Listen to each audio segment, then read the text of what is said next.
Hola, yo soy Dani Yo soy Julie. y esto es Lexia. Palabras en griego.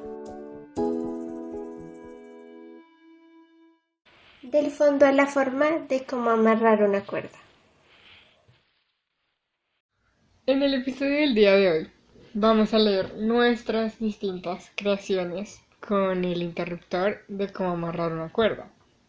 Creo que ambas tuvimos varias ideas por ahí flotando en el aire, pero bueno, estoy muy emocionada por escuchar los resultados. Bueno, mi cuento se llama Nudos de estómago. Ella llegó primero, media hora antes de lo acordado. Llegó vistiendo sus prendas favoritas del closet con un maquillaje suave pero cautivador que resaltaba sus labios. Portaba hoy esos labios ansiosos por apresurar el tiempo para llegar a ser usados con pasión. Sonreía como nunca o más bien como siempre, siempre que estaba a punto de encontrarlo. Él era encantador, pero algo problemático, cautivador pero escurridizo. Ella lo veía en cada esquina y en cada tienda y como mesero en el restaurante, como ingeniero, como mago, abogado e incluso florista. Sería él el único que lograría desatar los cabos. Él llegó tarde, media hora después de lo acordado. Llegó desarreglado, con los ojos rojos e hinchados, con los bolsillos llenos de cigarrillos y faltos de billetes. Su expresión iba más allá de los vacíos en sus ojos. Estaba herido como nunca había estado antes. Ella reconoció su gesto y sintió como los bordes de la soga en su estómago se acercaban de nuevo, como nunca, como siempre. Tenemos que hablar, dijo él sin más, sin siquiera voltear a mirar los labios listos para atacar. Se alejó de ella al percibir su calor. Los bordes de la soga se cruzaron y se enlazaron, el comienzo de una atadura. No pude hacerlo, no puedo hacerlo más. Debemos dejarlo hasta aquí. El lazo se hizo fuerte con un cruce más. No puedo ni mirarte a la cara, dijo finalmente y emprendió camino mientras prendía su octavo cigarrillo del día. La cuerda se apretó sin piedad. Ambos extremos estaban tirantes. Ella no soltó lágrimas aunque la soga ahorcara. Sacó de su bolsillo su lista de nombres y tachó el de Nicolás, el vendedor de la cigarrería de atrás, el chico que la acababa de terminar. La soga terminó de amarrarse una vez más, otro nudo que subió a su corazón. Al menos quedaban otros 30 hombres más en aquella pequeña ciudad con los cuales podría intentar. Eso a mí me dio un gran giro en mi mente, pero wow. Ok, espera. Primero, tengo excesivamente muy pocas anotaciones. Creo que yo estaba pensando en todo y en nada al mismo tiempo mientras leías y luego acabaste y quedé como, ¿y ahora qué hago? Sí, exacto, quedé como, ups, se me acabó el cuento. No, pero en términos generales, lo primero es que me gustó muchísimo la narración.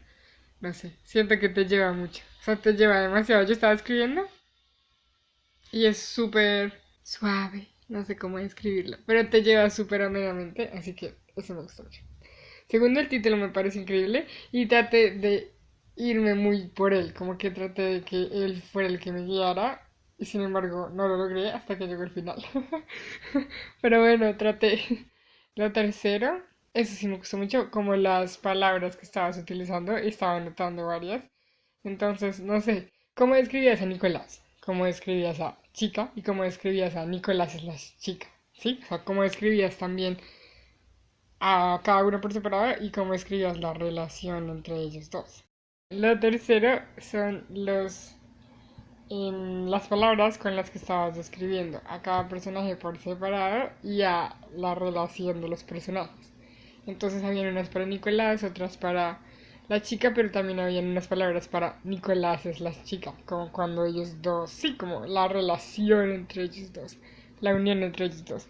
Y me gusta que las palabras me parece que aplican mucho, creo yo, o están muy enmarcadas en el campo semántico de la soga o de la cuerda, que es, digamos, lo que teníamos desde el interruptor. Entonces, no sé, anoté palabras como escurridizo, eso me gustó mucho, porque enseguida pensé, sí, una soga, como nodos, cabos, y como apretón, o cuando hablas de, sí, cuando describes exactamente cómo se aprieta, se sujeta, se amarra, se tuerce la soga de la chica. Y lo chévere también, como que mi cuarto elemento que me gustó del cuento, es que hay una cierta noción también de... la palabra que se me ocurrió no aplica mucho, pero iteridad, o sea, como de repetición. Como que tenemos esta historia, pero al mismo tiempo tenemos la noción, nos queda la noción de que esto se repite, y ella misma también te la pone muy explícita, digamos.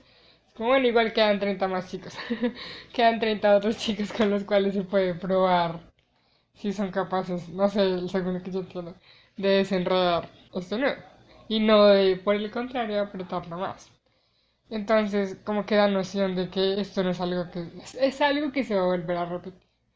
Y quién sabe cuándo va a lograr esta chica lo que quiere lograr. Primero, quiero decir que la verdad, de todos fue el que más me costó, porque no se me venía nada a la mente. Y la idea que yo tuve fue como eso. La idea está explícita en el título, como los nudos que se nos hacen en el estómago. Y de hecho yo tenía la idea, o bueno, la primera idea que tuve no fue toda esta situación con la chica, sino la narración de cómo se aprieta un nudo en el estómago, como la sensación de cómo se hace el nudo, de cómo se amarra la cuerda. Pero entonces luego, de hecho, esa fue una de las cosas más difíciles, porque tú cómo explicas cómo se amarra una cuerda. Total, A mí me pareció re difícil. Yo era como, bueno, los dos extremos. Estaba toda tratando de decirlo en palabras, pero es re difícil decir ese procedimiento en palabras, es muy loco. Eso fue muy difícil, primero. Y como las partes en las que se está amarrando la cuerda, yo las puse diferentes en el texto. También como una marca, cuando estaba haciendo el texto, una marca para mí, para darme cuenta de eso. Y creo que fueron las partes que más fui cambiando a medida que lo fui leyendo y releyendo, porque sí fue muy difícil, como esa parte fue muy difícil. Esta otra historia también viene pensada por un referente de una canción, porque hay una canción que se llama, creo que Si fuera ella, pero el caso es que es una canción como de amor, pero habla mucho como de ella en general, como no hay una ella específica, sino ella, como sus amores, ¿sí? Del que está cantando. Entonces me pareció muy divertido como hacer esa descripción general en este cuento, también para explicar como todos esos nudos de la protagonista. Entonces en la parte que primera en la que se trata la descripción del personaje, en realidad no está hablando solo de Nicolás, en realidad está hablando de todos, como el encantador pero problemático, cautivador pero escurridizo, que ella lo veía en cada esquina, en cada tienda, como mesero, como no sé qué, como toda esa parte era tratando de ponerlo de esa forma, como poner la descripción, no solamente de este personaje que vamos a ver en este cuento, que de hecho yo a medida que lo estaba haciendo estaba pensando que fuera un microcuento, pero fue re difícil. Mejor dicho, esta era la idea de esta descripción, que fuera una descripción más general, como de todo, de dónde veía ella todas estas oportunidades, entre comillas.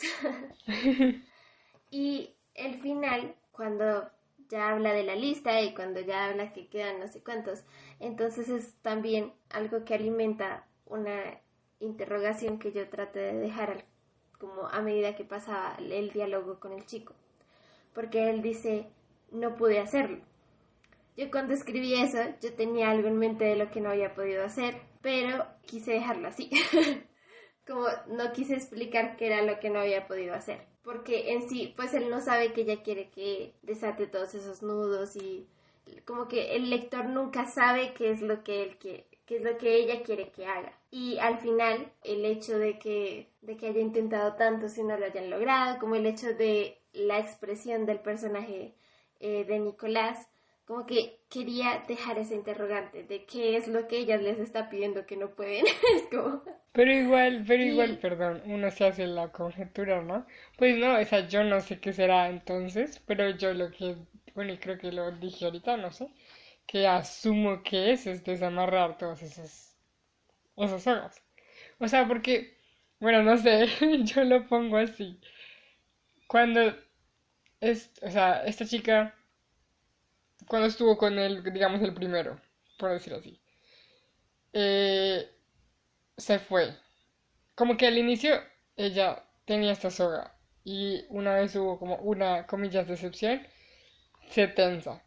Y con la siguiente se tensa más. Y cada vez se vuelve más un nudo, se va fortaleciendo ese nudo y ella lo que necesita es que el siguiente que llegue, por lo menos como que lo afloje, como que ella logre desatar ese nudo y solucionar, ¿qué será?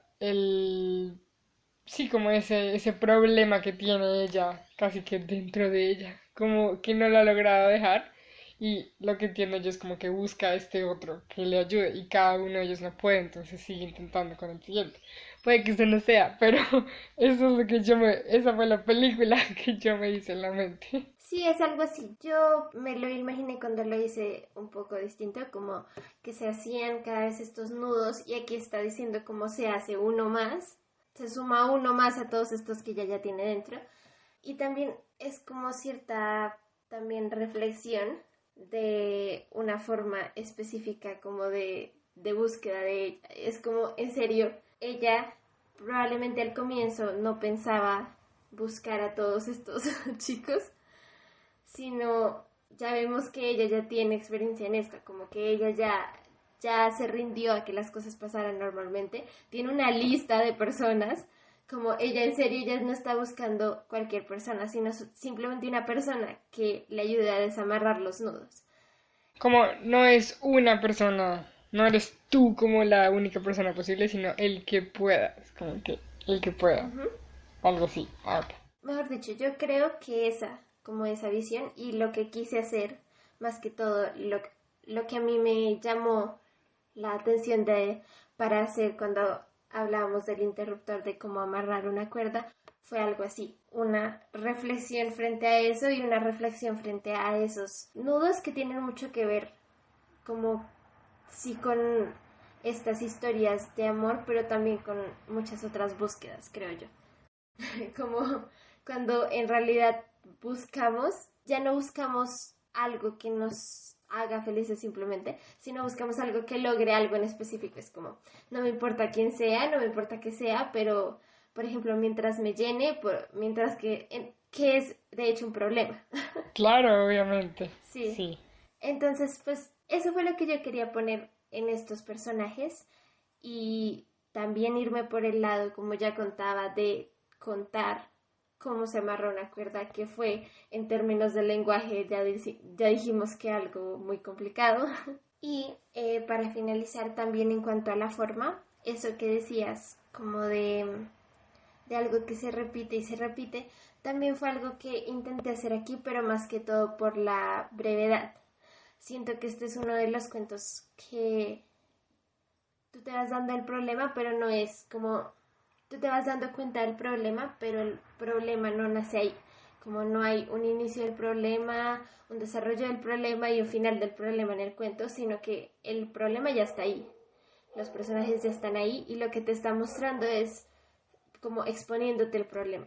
Y te está mostrando lo que está pasando con ella y te está dando este tipo de guiños para saber qué es lo que ella está pensando, qué es lo que ella quiere. Entonces, para mí, como en el proceso de hacerlo, decidí, como siempre, pues usar este tipo de repetición y este tipo de circularidad también. Hay muchas cosas que me gusta repetir. Por ejemplo, el hecho de al comienzo llamarlos ella y él. No existe un nombre para él hasta que ella lo debe tachar en la lista. Y para ella no existe un nombre. Todo esto, todas estas cosas que se repiten, como el hecho de que vaya un diálogo de él y luego una descripción de cómo se amarra la cuerda, también fue algo que pensé como en términos de seguir esa circularidad y seguir esa repetición de la misma historia para entender que era una porción de algo que ya había estado sucediendo muchas otras veces. Mira que ahorita que estabas terminando de hablar me puse a especular aquí. Que sería muy curioso pensar en que, por ejemplo, Nicolás y todas esas personas con las que ella se ha topado también están haciendo el mismo ejercicio. Imagínate que estas personas tienen eso mismo, tienen, no, tal vez no con tocas en el estómago, sino, bueno, en el cuento sí, pero ya extendido a la vida real, digamos esa reflexión que hiciste de cómo buscamos cosas, sea lo que sea, que nos hagan felices y por un fin determinado, como no me importa quién, no me importa cómo, pero necesito que alguien, yo qué sé, me haga sentir especial. Entonces, la primera persona que te haga algo, que te haga sentir especial, es como que esa fue. O esa es la persona que logró hacer eso que necesitaba, que yo necesitaba, ¿sí? Hasta qué punto, por ejemplo, Nicolás o todas las personas que ya tiene tachadas en la lista antes, estaban buscando también que esta chica satisfaciera determinado objetivo puntual en ellos y no lo logró. Tal vez por estar pendiente de ella. Yo qué sé, no lo sé. El punto es que me parece que en general el cuento y esto último que dijiste genera una reflexión grande para la vida. O sea, cuando hablaste de eso, y eso me parece muy bonito. De hecho, una de las cosas que más intenté hacer en este cuento, como lo que más difícil me pareció, fue crear una trama con el interruptor. Como que igual siento que hay varias cosas que trabajarle a como a esta idea, a esta trama del cuento, pero algo que sí le trabajé mucho fue a pensarme los personajes en sí mismos. Como hay una forma de ser, una forma de vestirse para ella, una forma de hacer las cosas y como una forma de sentirse frente a ellas. Y para él también, porque vemos, mejor dicho, no es gratuito, como cuando dice que él llega desarreglado, con los ojos rojos hinchados, pero con los bolsillos llenos de cigarrillos. Y como lo de los cigarrillos también fue intencional. Como ella tiene nudos, sí, pero eso de los cigarrillos también es algo, como eso otro de él. Entonces que llegara con los bolsillos llenos de cigarrillos, tal vez era como una forma de decir eso que tú decías. Además, porque luego dice, al final dice que él saca su cigarrillo y se va. Entonces, como todas estas cosas que son propias de la personalidad del personaje y que son para cada uno como sus formas que intentan quitarse, pero intentan que alguien más les quite. Continuando con mi cuento, creo que yo sí voy a ser sincera, como que en este cuento me fue muchísimo más fácil hacerlo que muchos otros, que los dos anteriores, por ejemplo. Pero este, como que sentí que salió muy fácil, lo cual también da un poco de miedo porque es algo que yo nunca había escrito. Como que yo casi no escribo de cosas o de temas que no sé, que me asusten o que me causen como nervios o cosas así. Casi no escribo de eso porque yo personalmente no leería de eso. Pero esta vez escribí algo así y la verdad no puedo, o sea, estoy impresionada de que me gustó, como que tiene cosas por mejorar, montones. Además porque también es también una experimentación, traté de experimentar un montón con la narración, de verdad. Pero bueno, eso ya les contaré más adelante. Antes de empezar a leer, pues el cuento habla sobre el suicidio, entonces no quisiera afectar a nadie, así que si alguna persona no se siente cómoda hablando sobre el suicidio por alguna razón en específico, yo creo que es mucho mejor que dejen el episodio hasta aquí, porque pues vamos a hablar, el cuento tiene ese tema, vamos a hablar sobre eso, voy a hablar sobre eso, entonces creo que si va a ser motivo de perturbación es mejor no escuchar. El cuento no tiene título, comienza o tiene arribita, dice 2160. Siempre había creído que los suicidas se amarraban sus propias cuerdas, hasta ayer cuando conseguí un nuevo empleo. Bienvenido a la sociedad, Mesme. Estamos muy contentos que te hayas unido a esta gran causa, dijo el capitán Montagu. Asentí con la cabeza mostrándome firme y listo para mi primer día en la oficina. Espero no tener que recordarles a todos que aquí en la sociedad seguimos las reglas y nos comportamos a la altura de la prestigiosa empresa que somos. El año pasado el 90% de las personas que se suicidaron nos escogieron a nosotros. Confiaron en nosotros para amarrar sus sogas. Es toda una responsabilidad. Mientras el capitán Montagut hablaba, yo observaba la oficina. Había entrado por un edificio verde y subido hasta el 10º piso para llegar a las oficinas centrales de la sociedad. Esta tenía 2 dependencias. La primera, en donde nos encontrábamos, era un cuarto estrecho con 10 cubículos y una oficina de vidrio al fondo a la derecha. Los 10 cubículos eran para mis compañeros y para mí. Eran pequeños escritorios de madera con sus respectivas sillas detrás, y en la mesa se podían observar cofres, también de madera, con, asumí, sogas de todo tipo. Delgadas, gruesas, de colores, suaves, ásperas, con brillo, mate o incluso con aromas. La sociedad era conocida por pensar en todo lo que el cliente pudiera necesitar a la hora de su suicidio. Recientemente crearon un programa de asesoría en el que te ayudaban a diseñar tu propio escenario. El servicio incluía planeación estratégica del lugar, comunicación asertiva de la decisión, asesoría de imagen y por unos pesos más podrías incluso adquirir fotógrafo privado. El nuevo programa se vendía como pan caliente, solo que a la gente le sabía incluso mejor. La oficina de vidrio es, como adivinarán, del capitán Montagut. Le gustaba poder vigilar a sus trabajadores a través de sus paredes de vidrio. Algunas veces incluso las usaba como tablero para hacerse entender mejor en algunos pedidos que demandaban más atención y cuidado. La oficina era estrecha, mucha gente en un espacio pequeño, pero con eso me conformaba. Justo al salir de mi oficina estaba la oficina de Joaquín, un chico bajito y delgado, de esos con los que la brisa juega voleibol, con bigote de Dalí, mirada falsa como de emoji, cabello de pasta larga y uñas como de ajonjolí. Eso sí, su aspecto físico lo recompensaba con su alargada, educada y líquida letra con la que escribía. Semanas después me enteraría de que era él el encargado de apuntar en un tablero al ganador diario del juego del pudín.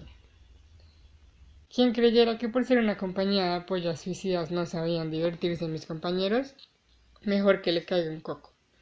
En la sociedad sí sabían cómo pasar el rato. Lulo, una chica alta enamorada de los tacones transparentes, así dejaran ver sus juanetes y venas inflamadas, con cabello como hojas de zanahoria y labios anémicos del color del lulo, se inventó un juego al que llamaban licuado. El juego consistía en hacer un círculo entre nosotros y mirarnos fijamente, callados. El primero que hiciera un sonido lo más parecido al de una licuadora funcionando, ganaba. Todos amaban jugar, y más si había ruido alrededor, porque dificultaba el hecho de escucharnos y generaba tensión sobre quién había y quién no imitado el ruido de la licuadora. Yo la verdad nunca pude ganar ni una sola ronda. El mejor juego de todos para mí era el de Joaquín. Hasta el capitán Montagut jugaba con nosotros. Lo llamaron el juego del pudín. Cada noche Joaquín colocaba un pudín y lo ocultaba en la nevera. A la hora del almuerzo todos salíamos corriendo a la oficina, como los niños cuando comienza el receso, para poder ser los primeros en llegar a la nevera y tener mayor probabilidad de encontrar el pudín y ganar. El capitán Montagut, Lulo y Joaquín eran los únicos que habían ganado. Creo que al día siguiente Lulo apareció con unos chupones por todo el cuerpo. Parecían pequeñas pinceladas de esas que solo labios y dientes pueden hacer. Y Joaquín recibió un aumento que incluyó una invitación del capitán a cenar pastas con ajonjolí en un famoso restaurante. ¿O fue una coincidencia o ese pudín también da suerte? Además de nuestros momentos de diversión y almuerzo, también trabajábamos.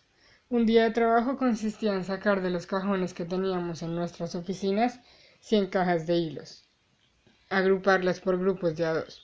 Cada grupo enroscarlo como el cabello crespo y cuando se tenían 4 grupos enroscados había que trenzar. Una vez la trenza de 4 cabos estaba lista, debíamos probar si resistía. En el patio trasero estaban las gallinas de prueba. Las llamabas, les amarrabas las sogas al cuello y dejabas que corrieran. Si la cuerda se rompía, tocaba desechar los 100 hilos e ir a la bodega por un nuevo lote.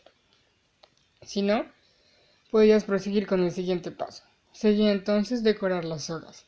Esta sinceramente era mi parte favorita. Cuando las personas hacían su pedido te contaban cuál era el motivo de su suicidio para que nosotros agregáramos una nota, como ya se imaginarán, escribía Joaquín, con la causa de su suicidio para conocimiento de sus familiares y amigos. La mayoría de notas que leí mostraban que la gente estaba cansada de caminar sin rumbo, cansadas de no saber qué hacer o incluso cómo, con su vida y con el mundo que los rodeaba.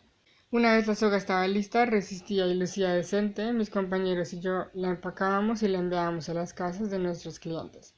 El tiempo le había enseñado a la empresa que debía firmar como la sociedad empresa de envíos para que nadie se enterara de los planes de nuestros clientes. Su seguridad y la de sus datos privados y personales eran una promesa de valor de la sociedad. Después solo había que esperar hasta ver al cliente en las noticias. Todos tomábamos champaña de palmera cuando veíamos un trabajo bien hecho. Y así pasaron mis primeras semanas en el trabajo. Por semana estábamos recibiendo entre 7 y 8 pedidos. Trabajábamos a buen ritmo y entregábamos a tiempo. Nuestros clientes eran felices. Bueno, eso creemos que nos dirían si pudieran. Un día llegó un pedido extraño. El cliente no quiso decir quién era, no nos dio nombre, ni dirección, ni documento, solo un número telefónico al cual llamar. El pedido tampoco se reservaba a lo extraño. Nos estaban pidiendo 10 sogas iguales con 10 notas iguales que querían que dijeran manos cansadas. Era la razón de suicidio más curiosa que había visto hasta ahora. Había visto varios rompí con mi novia o mi mamá no me quiere. Incluso se acabaron las gomitas rojas del paquete. Pero nunca manos cansadas. Me pregunté si no sería más sencillo cortarse las manos y ya. Pero en el negocio es de mala educación proponerle otra alternativa al suicidio además de la muerte. Así que me reservé mi pensamiento. Además, el costo ya había sido transferido. Y mientras los clientes pagaran, la regla decía que no se les podía reclamar nada.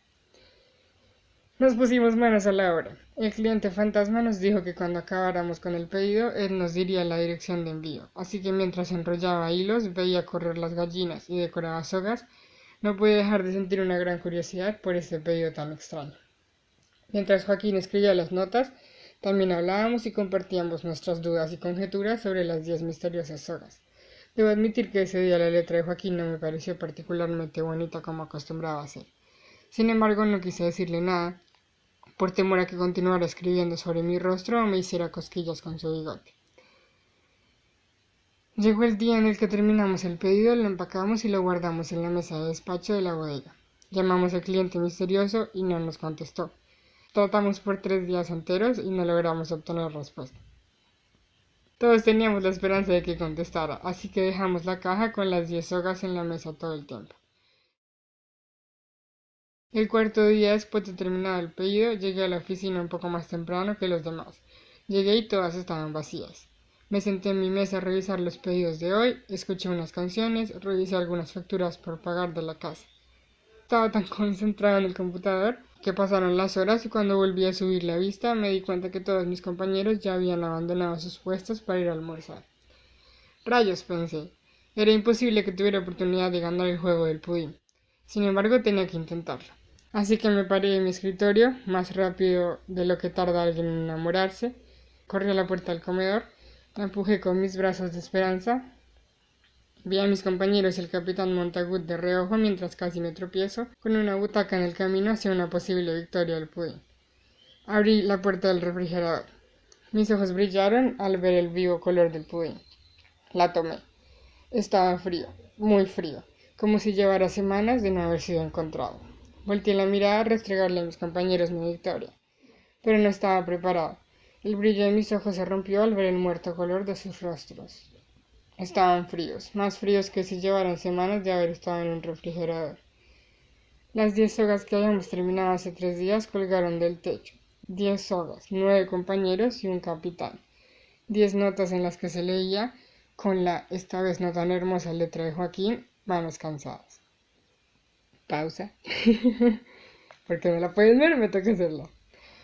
Llegué al día siguiente a recoger mis cosas de la oficina y aún sonaba en mi mente la sirena de la ambulancia con ese sonido a cabra moribunda, los frenos de los carros de policía como porcelana rompiéndose, los radios gritando y gritando, el piso lavado y salado como lágrima, las voces de tortugas de mis compañeros colgados y lo mal que había sabido el pudín que alcancé a coger ayer.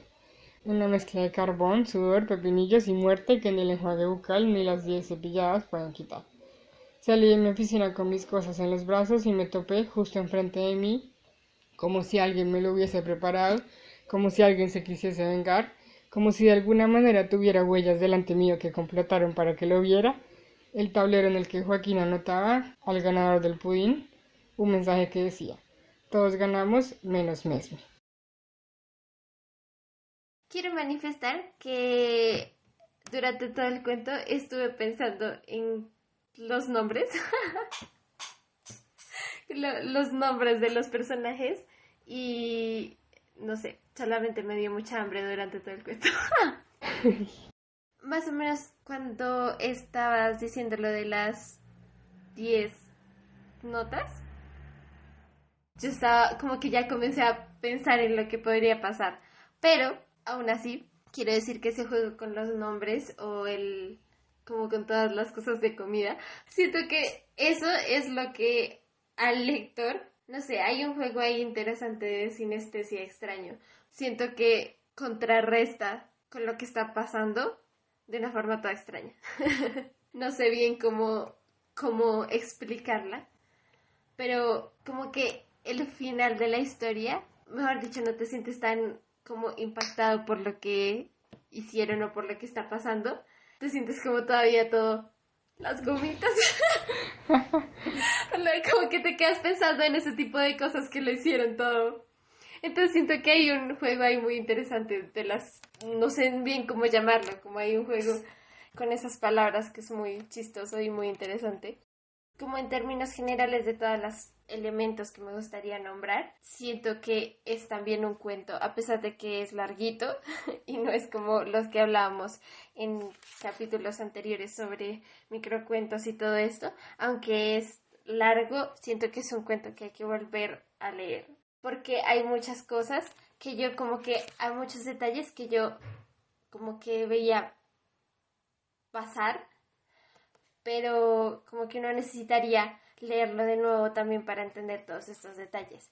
No sé, hay muchas cosas que me gustaría saber qué significaban. Como en serio estoy emocionada de saber cuál es tu análisis de esto, cómo lo pensaste, porque estoy en muchos aspectos algo confundida.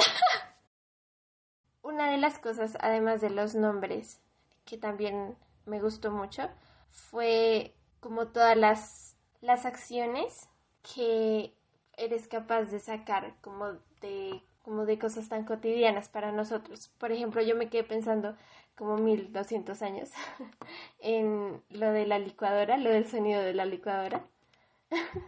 Y yo solamente pensaba, o sea, en serio, todas las menciones como de las cosas de comida que haces en las descripciones y todo esto. Y cuando haces lo de la licuadora, yo estoy 100%, mejor dicho, estaba 100% segura de que a algo iba eso y luego fue como, bueno, al final no supe, pero el hecho de que nombraras comida y luego dijeras lo del sonido de la licuadora me pareció tan tétrico, en serio, da tanto miedo. Es como ellos tenían estos rasgos, estos nombres y de repente el sonido de la licuadora y es como ouch. Entonces creo que juegas muy bien como con esos contrastes. Y también los contrastes son como los que nos dan esos picos de curiosidad sobre lo que significaban cada una de las situaciones. Y son situaciones que para nosotros parecen cotidianas, pero cuando lo pones en el contexto del cuento hay muchas cosas que a uno efectivamente pues le chocan por el contexto en el que están en el cuento. Entonces, por ejemplo, lo de las gomitas, por ejemplo, eh, es de esas narraciones que te hace reír o te hace sí, sentir cierta comicidad, incluso en las cosas como más oscuras. Creo que es algo que logras muy bien, porque durante toda la narración ya tenía mucho miedo. Desde el comienzo, como el tema en sí es como chocante también para el lector, pero a medida que va pasando el cuento, como yo decía, hay muchos contrastes que te hacen pensar en otras cosas y te logran hacer reír, te logran hacer encontrar cosas divertidas en un cuento que en sí está hablando de algo triste o no de algo triste en sí, sino de algo que impacta de una forma distinta. Lo segundo es como la salida que tuviste para describir la forma como se amarra la soga, como la forma en la que utilizaste el interruptor. En esa parte yo solamente podía pensar en el 8 que yo me hice tratando de amarrar una cuerdita con con dos finales ahí, yo intentando decir cómo se amarraba la cuerdita y tú fuiste como los hilos, las trenzas y ya. O sea, la parte de amarrar la cuerda en serio me gustó porque fue una forma de decirlo diferente y siento que como corresponde a lo que es el cuento en sí, porque no creo que fuera algo como obvio de pensar, no es algo como fácil de pensar cuando piensas en el interruptor. Tú no piensas en todo esto cuando dices de cómo amarrar una cuerda. Sí que tal vez en el tema del suicidio, pero no como en todas estas aristas que se hallan en el cuento. Entonces creo que fue una forma muy genial de abordarlo y una salida que, en serio, cuando comenzaste a leerlo, yo sentí como que habían muchas más salidas al interruptor. Entonces, creo que por ese lado también es como muy chévere lo que lograste. Y finalmente, así como hay cosas, así como hay detalles que a mí, pues yo hallé problemas en conectarlos, como que quisiera saber qué significaban los detalles. También hay detalles que uno se da cuenta a medida de la narración que te van diciendo como que el detalle tiene que estar ahí porque lo que va a pasar es como te lleva, son esos guiños que le pones ahí. Entonces, por ejemplo, cuando él se tropieza con la silla, con el banquito, yo fui como, en esa parte fue como, sí, como que se va haciendo más real lo que yo creí que iba a pasar. Entonces, lo del banquito, como todo esto de que ya no había nadie o que apenas llegó no vio hacia arriba, sino hasta que se dio cuenta de que todos habían supuestamente salido a almorzar. Como todas estas cosas son como estos detalles que son importantes en la historia y que son importantes cuando uno hace un cuento. Refuerzan la verosimilitud de la historia. Gracias, Dani, por todos los elementos que mencionaste. Yo creo que debo comenzar diciendo que es muy paradójico y curioso que Dani como lector pensó todo esto y aquí como escritor, este cuento, la verdad, salió muy natural, o sea, fluyó. Como que, si te voy a ser muy sincera, yo muchos cuentos que hago son así, son como, ok, si meto esto donde lo vas a poder ver más adelante para que conecten o así, cosas así. En este, tú dices que quieres saber qué significan algunos detalles, pero hay detalles que no significan nada. O sea, hay cosas que solo están ahí por el simple y mero hecho de que cuando las lees, te ríes. O cuando las lees, te quedas como con los ojos como, what? O sea, que uñas de ajonjolí, o sea, yo quedé toda, yo le escribí y quedé como, ¿qué? ¿Cómo? No lo sé. Solo sé que hay muchos detalles así que siento que nutren la narración y no necesariamente tienes que tenerlos al final. Pero obviamente con cuidado, ¿no? Pero es algo que saqué del maravilloso Gabriel García Márquez y Cien años de soledad. O sea, tú lees Cien años de soledad y esa obra es larga, pero en realidad muchas de las cosas que dice son elementos que te dejan con cara de ¿qué? O que te hacen reír o cosas así, pero en realidad como que ese detalle que tú dices como, uy, esto debe ser un detalle del magnífico escritor que trata de hacernos imaginar, es como en realidad solo lo puso ahí porque le pareció curioso. Algo así. O como, no sé, el cuento de Cortázar, es como, pues en realidad solo lo soñé, con casa tomada. Entonces, no voy a decir que todos, pero sí hay varios que es como, pues la verdad es que sonó demasiado gracioso cuando lo leí, entonces me gustó y entonces lo coloqué. Gracias. Así que eso me da risa que uno como lector a veces encuentra muchas más cosas que en realidad no fueron tan pensadas así. Pero lo segundo que quería decir es que cuando Dani habló de la sinestesia, ese es uno de los elementos que tengo anotados. Y es que también en otra obra, digamos otro referente en el que pensé, fue el de Corazones Solitarios. de Rubén Fonseca y yo sé que dije que no me gustó.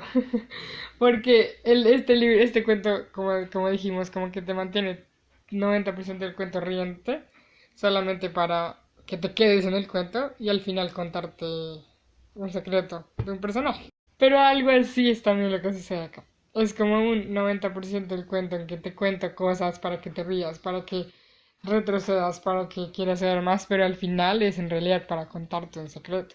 Entonces como que la historia comienza, suicidas, luego viene como toda una narración de cómo nosotros narraríamos, o sea, si yo empiezo un trabajo y Dani mira que empezó un trabajo sobre diseño y publicidad y luego te digo como, ay, mi escritorio es verde y tengo a fulano al lado y con fulano almuerzo y en el almuerzo hablamos de esto y juntas después vamos a la nevera y después vamos y hacemos esto y no sé qué y como ya fuera ya lejísimos quedó la conversación del diseño y la publicidad porque me puse a hablar de un montón de cosas más porque así hablamos. Así que me pareció que por más de que parezcan un montón de elementos ahí, así es como hablamos y así es como el personaje me necesita hablar para poder contar sus anécdotas, para poder contar. Creo que en torno a eso, tú cuando estabas introduciendo tu cuento dijiste que habías tratado de experimentar con la narración en ese cuento. Y yo creo que quedé como... Fue muy difícil para mí entender. Yo no sé si es porque es también así de como de natural como uno habla, pero para mí fue muy difícil como ver exactamente, sí, como, no sé, como descifrar la forma más que lo que estaba diciendo el narrador. Desligarlo de lo que estaba diciendo y ver cuál estaba siendo la forma que estabas usando como narración. Como para mí fue muy difícil. Para mí, no sé, sí sentía que alguien me estaba contando simplemente.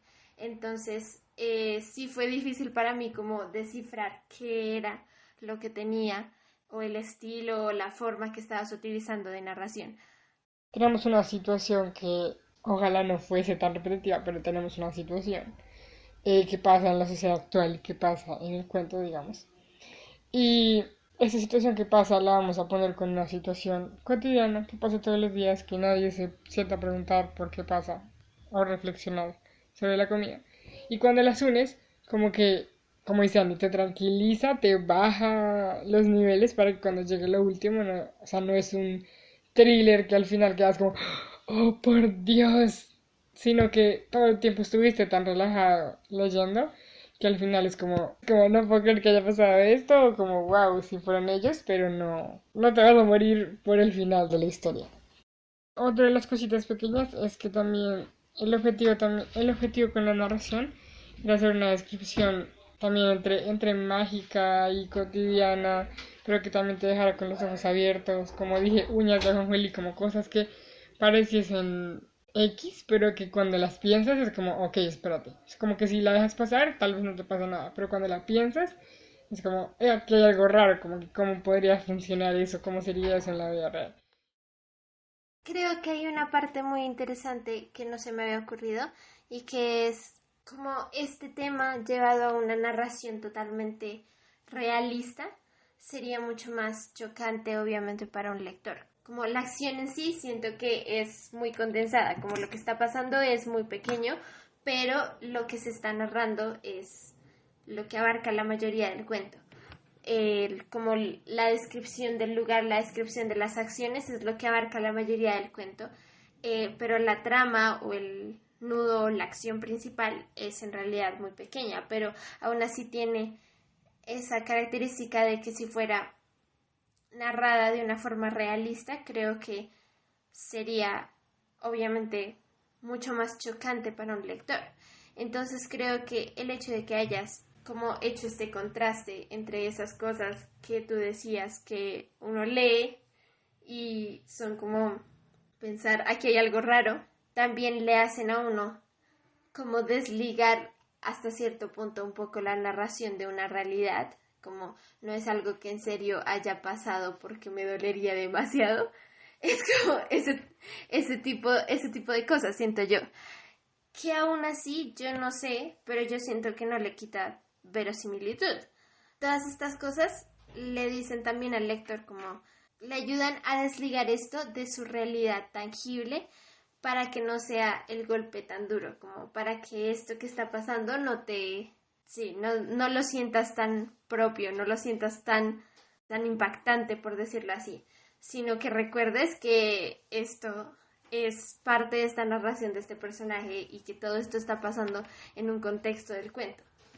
Sin embargo, por más, no sé, sí, raros, bastante raros, que son, por ejemplo, los juegos o su relación o la relación que parece tener con los compañeros o la relación que tienen ellos mismos. O sea, como esto de que Lulo y el Capitán Montagut hayan ganado, hayan sido los únicos que ganaran el juego del pudín.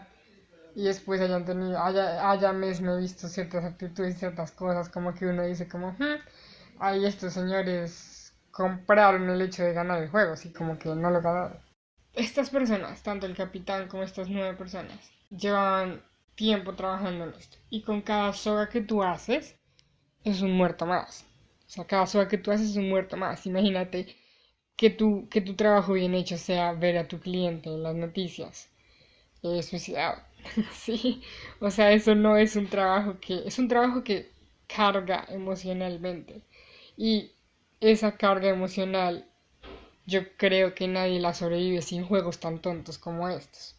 Sin comentarios tan tontos como los que hacen. ¿Sí? Sin situaciones tan tontas como las que se narran, porque es que es una carga emocional y una situación que impacta, que pesa mucho, que necesita algo que aligere esa carga, que algo que, más que para los lectores, para los mismos personajes, como que yo siento que un personaje no es capaz, una persona no es capaz de aguantar, bueno, no es capaz muy difícilmente de aguantar una situación tan pesada como ser la, pues no la causa, pero ser el que apoya. La palabra es triggered y no recuerdo la palabra en español. El que, sí, el que detona, el que apoya ese suicidio de 7, 8 personas por semana. Así que yo creo que manos cansadas es como ya no podemos más seguir haciendo sogas y ver gente morir. Y también el final, bueno, tengo 3 cosas más por decir. El final, cuando dicen todos ganamos menos Mesme, se supone en el cartelito del juego del pudín. Cuando Mesme, digamos, obtuvo el pudín, así que técnicamente ganó. Bueno, literalmente ganó. Pero lo que tenemos es como esas 10 personas que dijeron nos vamos a suicidar porque tenemos las manos cansadas, porque estamos cansados de ver gente morir. Por lo tanto, nosotros ganamos porque no vamos a ver más gente morir porque ya estamos muertos.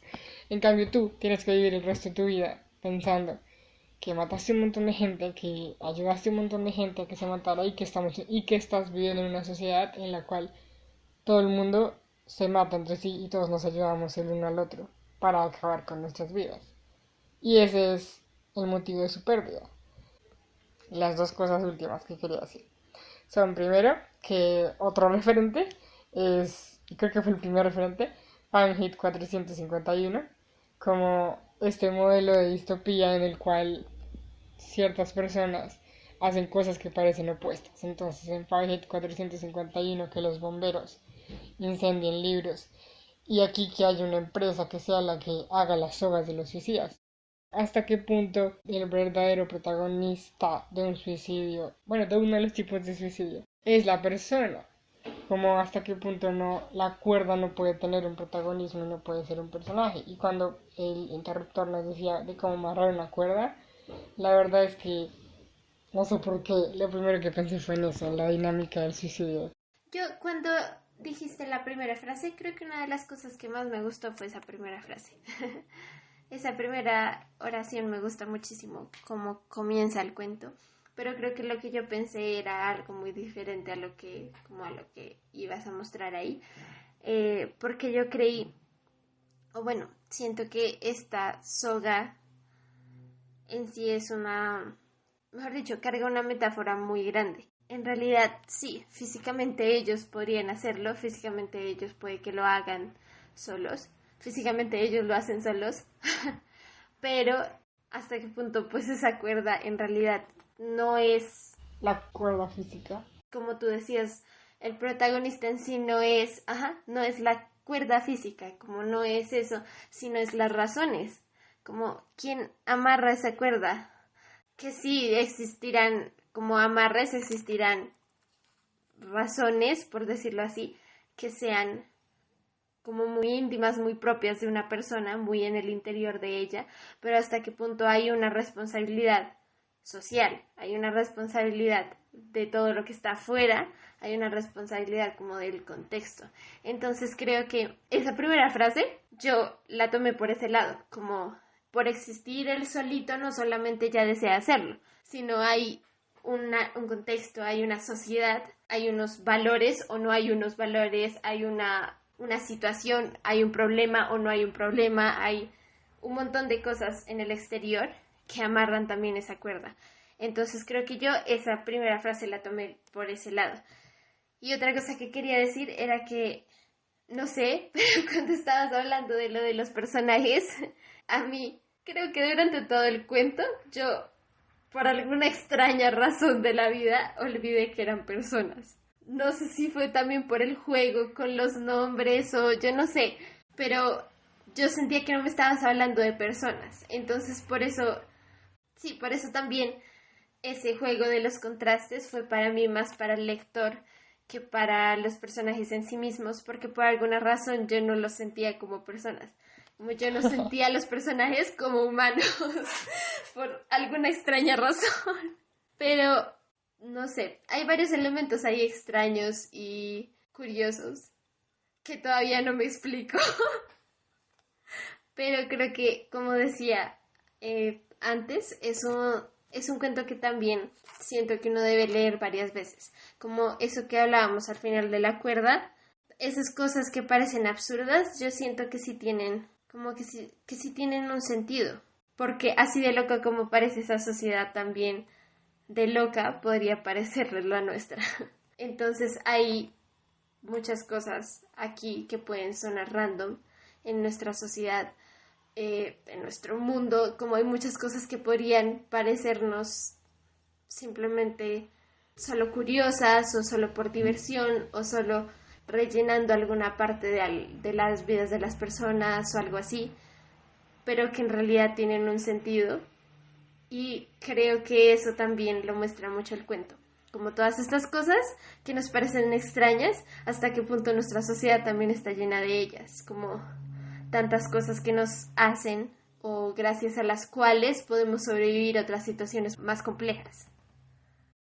Yo creo que para cerrar, creo que una de las cosas que ambos cuentos nos dejan es el símbolo de esta cuerda. Sí es de diferentes puntos, pero siento que hasta cierto punto ambas lo vimos como parte del ser humano.